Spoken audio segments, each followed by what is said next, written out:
Now we review Beaster Day! Here comes Cotton, my sister's house! Hell!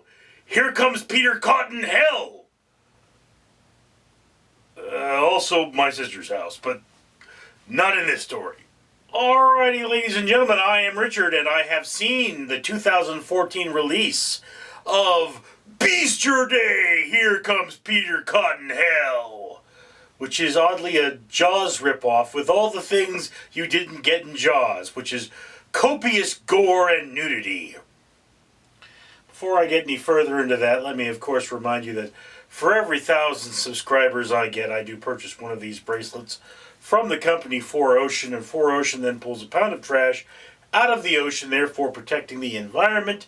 I am trying to link my success to a better world. So yeah. Comment, like, and subscribe. Support a better world. Anyway, so Jaws. You have a dangerous shark running around, and nobody wants to close the beaches because it's 4th of July weekend, and they're going to make a lot of money, right? Well, Beaster Day, here comes Peter Cottonhell. You have a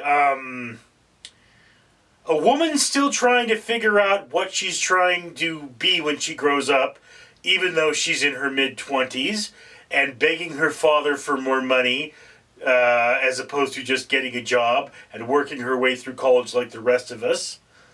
I think things are appreciated more when you work for them, but that's just my opinion. And she comes home for Easter because she got kicked out of her apartment, and lo and behold, there is I think it's maybe a 30-foot mutant rabbit-like creature running about, scarfing people down like they are delicious cookies. So, you know, awesome movie. Just to be clear on how awesome this movie is or is not, this is an intentionally bad film. Okay?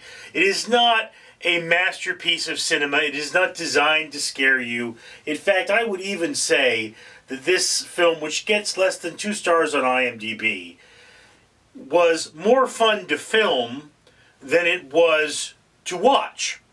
I would have loved filming this film because it has the copious awesomeness of ridiculous gore and beautiful women running around in the buff and showing you what they got. The footage quality is not as good as it could be, but again, let's just say that in terms of movies, this one is not for the kids. I mean, yes, there is the truly artistic point about, you know, you being a person who needs to be self-sufficient even while developing yourself. And what should the parent's role truly be in that? And it doesn't make a stance either way. I mean, it shows that this woman is indeed strong, capable, and intelligent.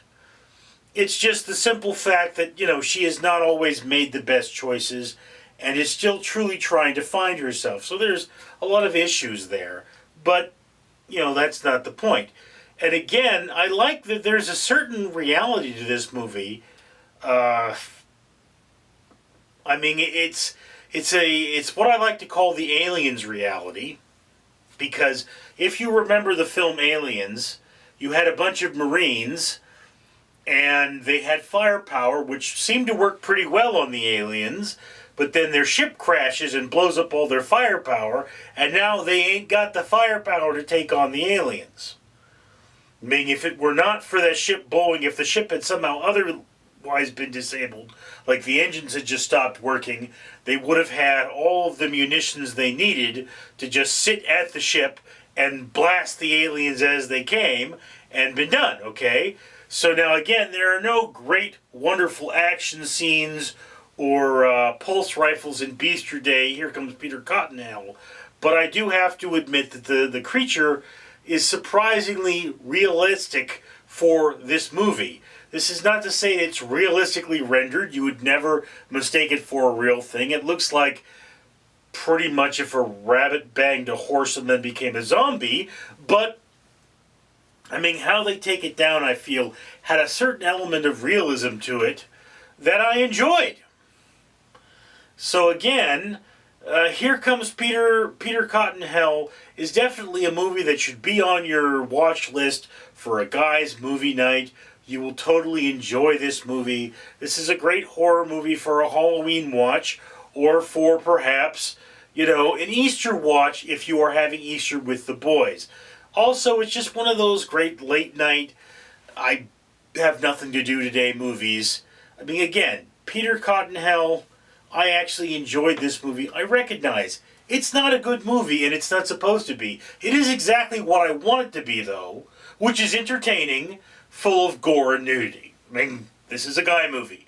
It's what guys enjoy. You watch this movie as a guy, you'll probably enjoy it. It's fast-paced enough so that it doesn't bore you, and, I mean, hey, it's a lot of fun. But that's just my opinion, and I'd love to hear yours down in the comments below. I, of course, am Richard. Salutations, plebeians! It is I, Stephen Miller, emissary and advisor to his dark orange lordship and the real President Donald Trump, reminding you to comment on and like this video, subscribe if you haven't already, or I will suck out your eyes and feed them to my two tarantulas, Meredith and Red Pig!